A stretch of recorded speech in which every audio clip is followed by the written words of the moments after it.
Bueno, ante todo, Fred, muchas gracias por tener la amabilidad de regalarme estos minutos para dirigirme a la audiencia acá en la República Centroamericana de Honduras. Es un verdadero privilegio compartir con ustedes y a través de este medio de comunicación transmitir una respuesta que creo es necesaria. Lo que ha habido en el Vaticano no es una abdicación papal, y aclaro, no es lo mismo una renuncia que una abdicación. Renuncia se refiere a funcionarios de Estado de bajo nivel, de presidente para abajo, pero abdicación se refiere específicamente a emperadores y reyes.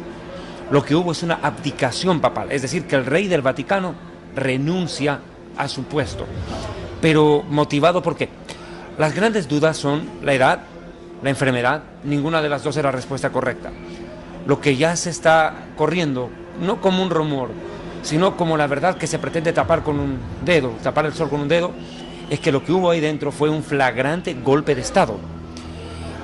Una declaración periodística que me ha llamado la atención mucho en las últimas horas es la que hace un periodista ante la televisión RTS de Rusia, RT, donde textualmente se habla de una lucha de poderes enconadísima entre masones e illuminatis que habrían llevado al derrocamiento del actual papa para colocar un papa que se preste más a sus intereses. Ustedes saben perfectamente que en los últimos meses el Vaticano se vio envuelto en un terrible escándalo a través del mayordomo del papa, que empezó a prácticamente a regar, a hacer conocer a la luz pública muchos secretos que serían tremendamente dañinos para el Vaticano. Aparentemente todo es parte de un complot.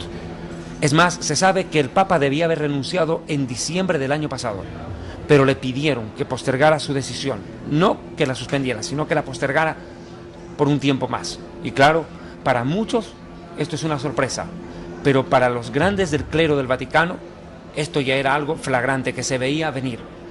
Desgraciadamente estamos viendo hoy como el mundo ha entrado en una fragmentación en todos los niveles. Lo que sí está claro es que la abdicación papal abre una puerta para lo que la Biblia llama el tiempo de la tribulación. Estamos diciendo que el próximo papa será el que presente al anticristo al mundo. Sí, se lo ha dicho claramente. Los grandes estudiosos de la profecía bíblica en estos días han sacado sendos comunicados a la luz de las Escrituras para explicar qué es lo que ha pasado y qué es lo que va a traer como consecuencia.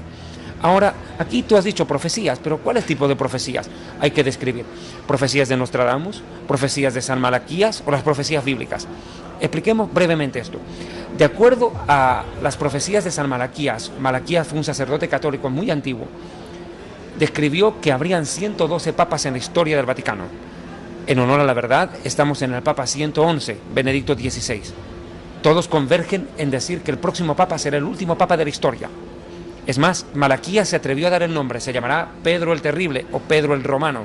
Curiosamente, entre los candidatos cardenalicios del Colegio Cardenalicio para asumir el papado, el pontificado de Roma, aparece un africano. Sería por primera vez elegido un papa de raza negra, de Ghana. Su nombre, curiosamente, es Pedro, Peter.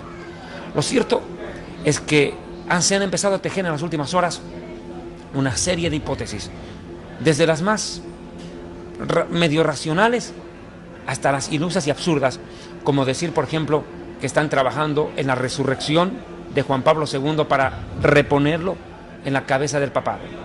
Quiero dejar una cosa en claro. El hecho de la renuncia, la abdicación, mejor dicho, la abdicación de Benedicto XVI es un hecho que ha dejado conmocionada a la Iglesia Católica, porque demuestra las graves fisuras internas que se están viviendo dentro de ella.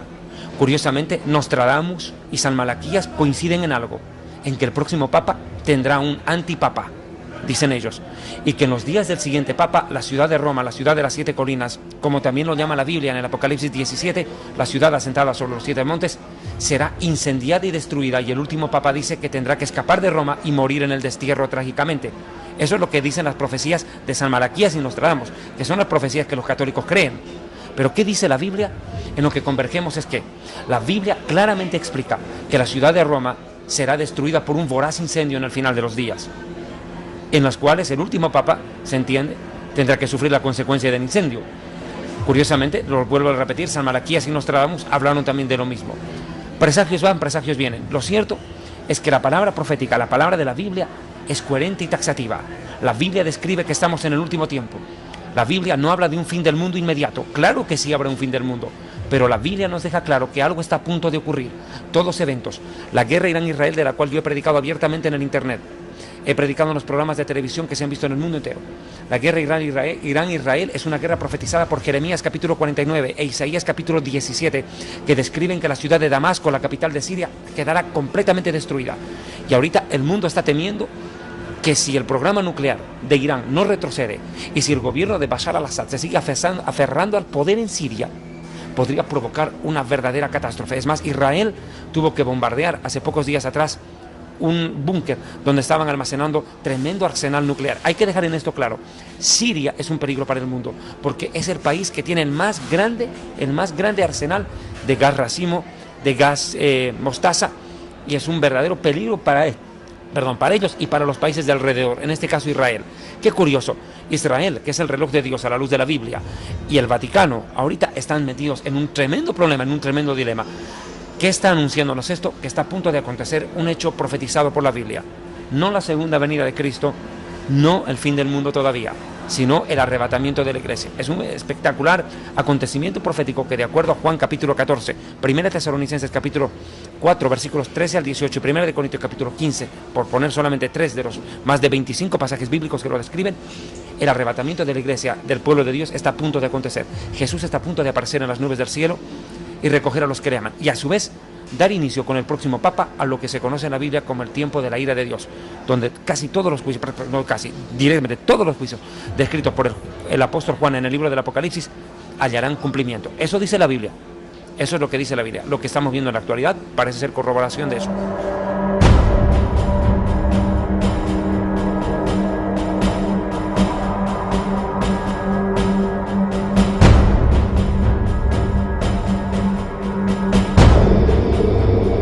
De Apocalipsis capítulo 17 y 18 son claramente una descripción de la ciudad de los 7 montes. La ciudad de los 7 montes es Roma, y sobre el monte Aventino es que está instalada la Basílica del Vaticano. La palabra Vaticano proviene del latín vaticinio, que significa hechicería y adivinación. Partamos de ahí. La ciudad de los 7 colinas es Roma, ¿no? De eso no hay más duda. Yo escribí un libro que se llama Historia del Futuro, donde precisamente recopilo la información. ¿Qué dijeron los cardenales? ¿Qué dijeron los papas? Como el Papa Busset, por ejemplo, el prelado Busset de Francia. Todos ellos interpretan el Apocalipsis 17 dentro de la misma Iglesia Católica como la ciudad de Roma. O sea que esto no es un invento de los evangélicos. No, aquí no. Los mismos católicos romanos, los teólogos católicos, saben que Apocalipsis 17 y Apocalipsis 18 los describen a ellos. La iglesia que tiene el cáliz de oro lleno de inmundicia de fornicación, el vino de la inmundicia de su fornicación, la iglesia ramera que se prostituye con los gobernantes de la tierra. Y usted ha tocado un punto importante, a eso voy a llegar. Jesús dijo al César lo que es del César y a Dios lo que es de Dios. Las cosas del Estado y las cosas de la religión no se pueden mezclar, y cuando eso ocurre se pierde el sentido de lo que Dios quiso para las cosas. Ok, la iglesia católica romana se ha prostituido tras el poder político. En vez de agradar a Dios, ha buscado constituirse en un poder que regente sobre los gobiernos del mundo. Y en honor a la verdad, es eso lo que ha pasado. Una de las consecuencias, de las razones por las cuales se da la abdicación papal, es porque hay presiones internas muy fuertes, porque la Iglesia Católica ha amasado una fortuna en más de 1900 años de historia. O sea, estamos hablando de un verdadero imperio económico. El Vaticano tiene la plata suficiente para pagar la deuda externa de todos los países pobres del mundo. O sea, no estamos hablando de un rey que cae, sino de un imperio que ha amasado tanta cantidad de dinero, tanta cantidad de fortuna, que no se puede desplomar de la noche a la mañana. Y los poderes fácticos del mundo están tratando de hacerse del control de ella. En los últimos días la Biblia describe que será el anticristo el que tome control del Vaticano. Y claro, el que toma control del Vaticano tiene control de la economía mundial, pues.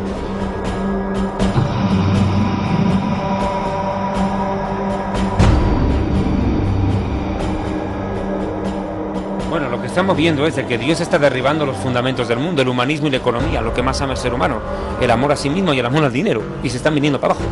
Estamos viendo cómo la palabra de Dios en el libro de Santiago, capítulo 5, se está cumpliendo. Mire lo que dice Santiago, capítulo 5, permitidme, por favor. Vamos ahora, ricos, llorad y aullad por las miserias que os vendrán. Vuestras riquezas están podridas y vuestras ropas están comidas de polilla. Vuestro oro y vuestra plata están enmohecidos. Habéis acumulado tesoros para los días postreros. Esta profecía habla de los días postreros, de los días finales. Estamos viendo a los países ricos venirse abajo. ¿Quién iba a pensar cuando se funda la Unión Europea, o el mercado común europeo hacia el año 1954, concretamente con el justamente Tratado de Roma, que da origen, da pie a esto, porque el Tratado de Roma es el inicio de la Unión Europea. Que hoy en día estas 27 naciones del mundo, las más poderosas de Europa, se hayan metido en una tremenda crisis económica también. Mire lo que está pasando en Grecia, mire lo que está pasando en España. Está tambaleando la economía al punto que la Unión Europea está a punto de fragmentarse. Angela Merkel, la Bundeskanzler de Alemania, la canciller federal alemana, dijo textualmente que lo que se pretende es crear un suprapoder sobre la Unión Europea para salvar la economía del resto. O sea que de las 27 naciones, escúchame bien, 9, la tercera parte más 1, 9 por 9 más 1, 10, se hagan control del resto. Qué curiosa, la profecía bíblica dice que en los últimos días 10 reyes se levantarían en la Unión Europea, en el antiguo imperio romano. Lo dice Daniel capítulo 9, versículo 26, que el imperio que estuvo presente cuando Jesús murió y destruyeron la ciudad de Jerusalén en el año 70, es decir, el imperio romano, tendría que resurgir al final de los días, y que de ese imperio romano se levantarían 10 cuernos, dice Daniel, 10 dedos, lo dice el Apocalipsis, pero 10 dedos Daniel en la estatua de Nabucodonosor y 10 cuernos el Apocalipsis 13, que son 10 líderes mundiales que se van a levantar dentro de la misma Unión Europea, dando cumplimiento a lo que está diciendo ya una canciller alemana, Angela Merkel, para controlar la economía de toda la Unión Europea. De lo contrario, el mercado común europeo se les va a venir abajo. Ahora, hay que ser en esto claro, la economía ha dado sus pasos, primero el trueque, pagar con oro, con plata, con monedas de níquel, el cheque, el papel billete, las tarjetas de crédito, pero hoy en día estamos hablando de una moneda común, sí, para Europa, pero esto también es una moneda de transición. De acuerdo a las profecías bíblicas, se apunta a crear una moneda única en el mundo, no solo en la Unión Europea, mundial. Pero esa moneda no será billete, no será moneda, será una moneda electrónica. Curiosamente, ya se está hablando abiertamente de lo que será el chip.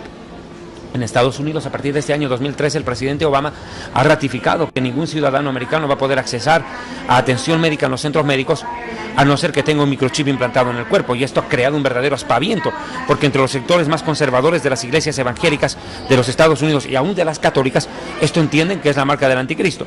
Yo quiero dejar claro en esto. No es la marca del anticristo lo que está promoviendo Obama, pero es un gran proyecto, es un gran ensayo para lo que se hará en los días finales de la historia y que sí o no la verdad se cumplirá. Como tampoco estamos claros, quiero también dejar claro esto, la economía del mundo va a sufrir una decisión, va a haber un fuerte golpe, un sacudón, y lo que va a acelerar la crisis económica es la guerra Irán-Israel, porque después de la crisis petrolera que se va a venir al mundo a través de esa guerra, que va a disparar el precio del petróleo en el Medio Oriente y en el mundo entero, obviamente va a haber un tambalear de la economía a nivel mundial y la van a sentir. Se está viendo una crisis en todos los sentidos.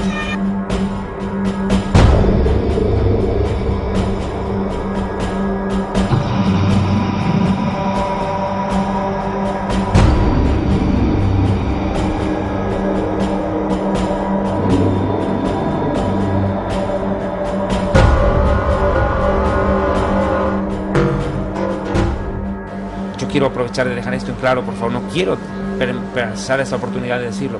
El próximo Papa no será el anticristo. Quiero dejar claro. Muchos piensan que el próximo Papa será el anticristo, eso están diciendo en internet. No, el anticristo no será un Papa, será un líder político de origen judío gobernando la Unión Europea. Eso dice la Biblia.